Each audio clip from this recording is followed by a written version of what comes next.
Okay, guys, it is time to start putting it all together. So you should have your notes for section 3.2. We are on page 4, or part 4. The problems numbers 25, 26, 27, and 28. I'm going to do all 4 of these for you, and then tomorrow I will be giving you your homework that will be asking you to do the same thing. It's only going to be 2 problems, so life should be pretty decent for the rest of this week. All right, so let's take a look at number 25. Ignore what the notes say up top for right now. I'm just going to work through the problems and show you exactly what you need to be able to do. So it says f of x is equal to x cubed minus 49x. All right, well, the first thing that you need to do is find the end behavior. Well, yesterday I gave you the video that explained to you what you were doing wrong with end behavior. Here we have a leading coefficient of 1x cubed. So as x approaches infinity, we plug in our positive 1 and we get f of x also approaches positive infinity because 1 cubed is 1.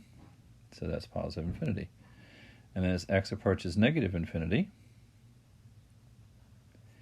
f of x will also approach negative infinity because negative 1 cubed is negative 1. So that means that on the right hand side it is rising, and on the left hand side it is falling. Right, so that's a start. Now we need to factor this. So by factoring it, this is the other part of the homework that you've done. 0 equals x cubed minus 49x. Pull out our greatest common factor, so we have 0 equals x times x squared minus 49. Now, ladies and gentlemen, x is not a whole number. It's not a number. It's not a fraction. It's not a number. It is a variable. As such, you can't make it disappear. It is still there. So we're going to leave it alone. So we have 0 equals, now if this was a number, if this was like a 2, we could make it disappear, but we cannot. It is, as long as there's a variable there, we cannot make it disappear. So we have x times x minus 7 times x plus 7. Okay, so we're going to solve each of these. So we get x equals 0, x equals 7, and x equals negative 7. Pretty straightforward so far, right? Each one of them have multiplicity to 1, so I'm going to say all multiplicity 1, which means that at those points the graph will go through the line. Okay? Now the y-intercept. Well, the y-intercept is really easy, guys. Plug in 0 for x. So 0 goes in for x. 0 cubed is 0 minus 49 times 0, so 0. So my y-intercept is the point 0, 0. All right, so now all I got to do is graph it. We've got our graph. You've got a nicer one than I do. Here's our x and y. So let's see. I've got a 0 at 0. Oops. I've got 1 at negative 7, and I got 1 at positive 7. And my intercept is at 0, 0, so I'm going to have a point right here. All right, now it says to the left-hand side it's falling, so that means that it's coming down through this way at that 0. And then it crosses at 0, and then it comes back up. And that's it. You need to identify these 2 points. This is 7, and this is negative 7. Now, of course, this should go. Let's get a little bit better here.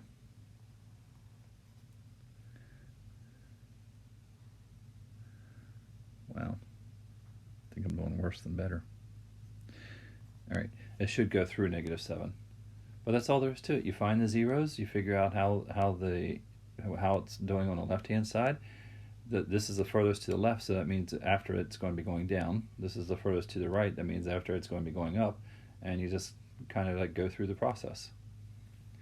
Let's do another one. Make our life a little bit more straightforward. So, like I said, we're just putting together everything that you've already done. Number 26 says f of x equals negative 2x to the fourth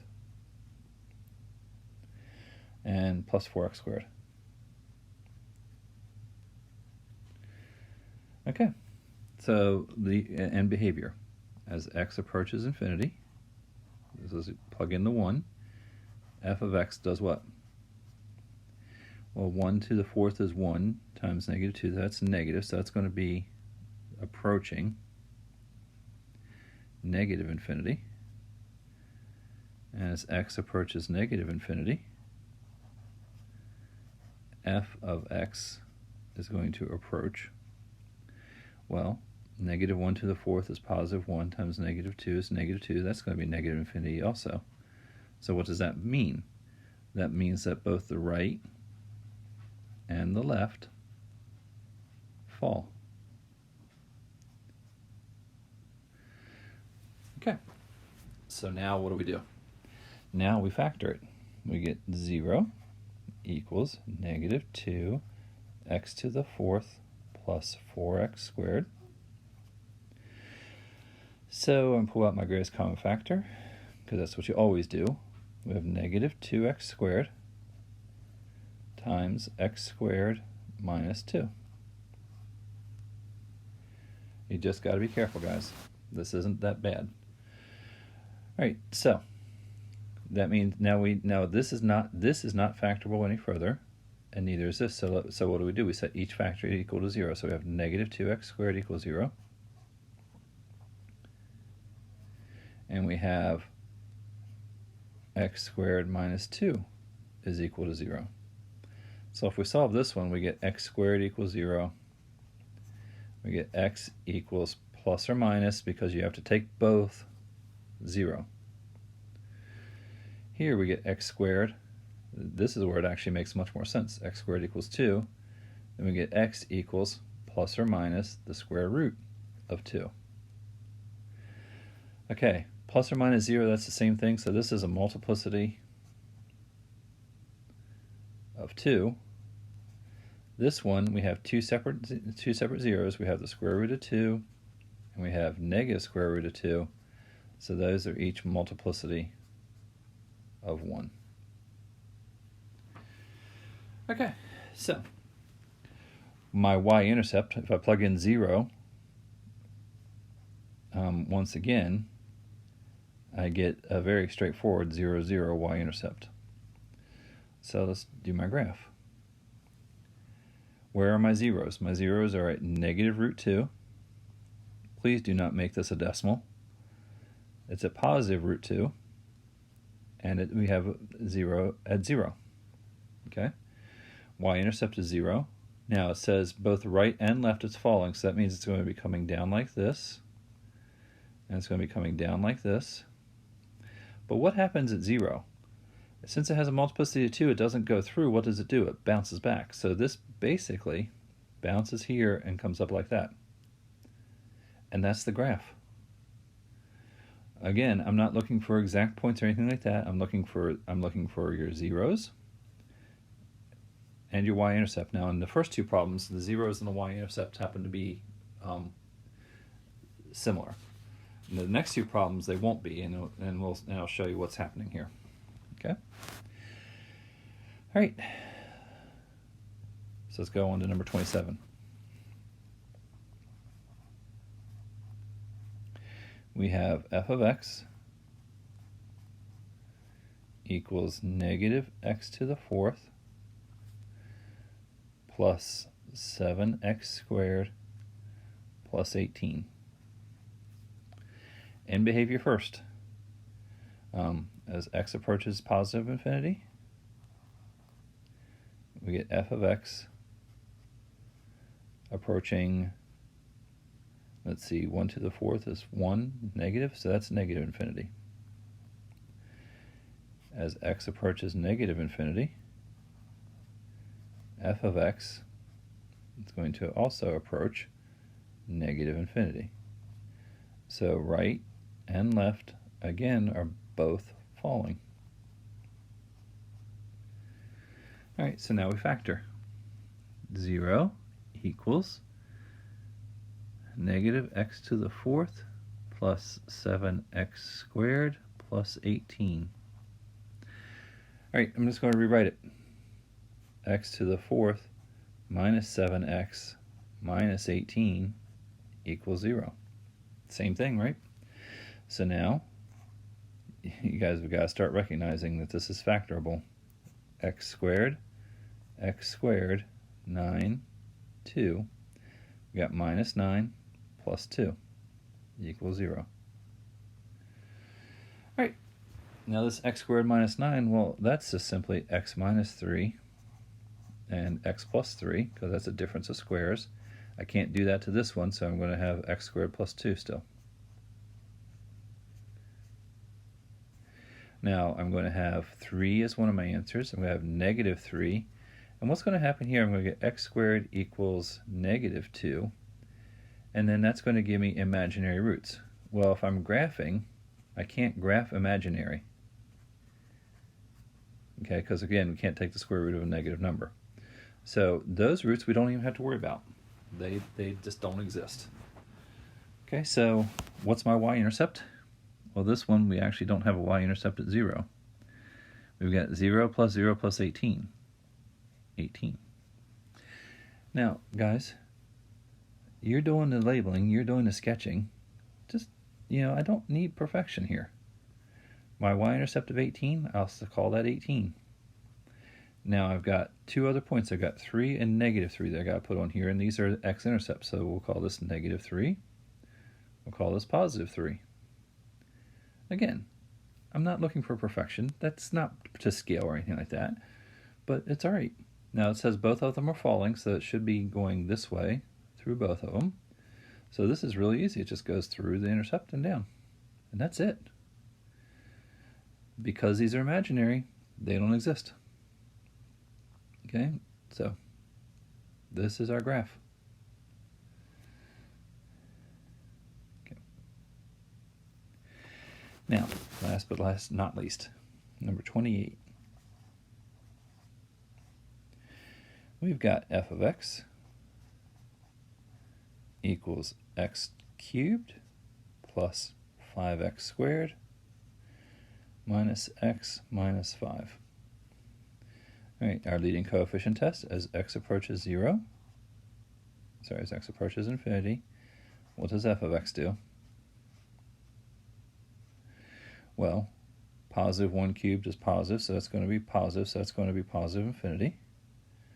As x approaches negative infinity, f of x approaches negative infinity also. So we've got right, left. Right goes up, the left hand falls. I'm going to go ahead and do my y-intercept really quick just because I can. Negative 5. Hopefully you all see that. 0 plus 0 minus 5 is negative 5. All right, now we got to factor this puppy. So I got 0 equals x cubed plus 5x minus x minus 5. All right, whenever I see 4 terms, I say, okay, I'm going to put it in 2 parentheses like that. Greatest common factor between x cubed plus 5x is x. That gives me x times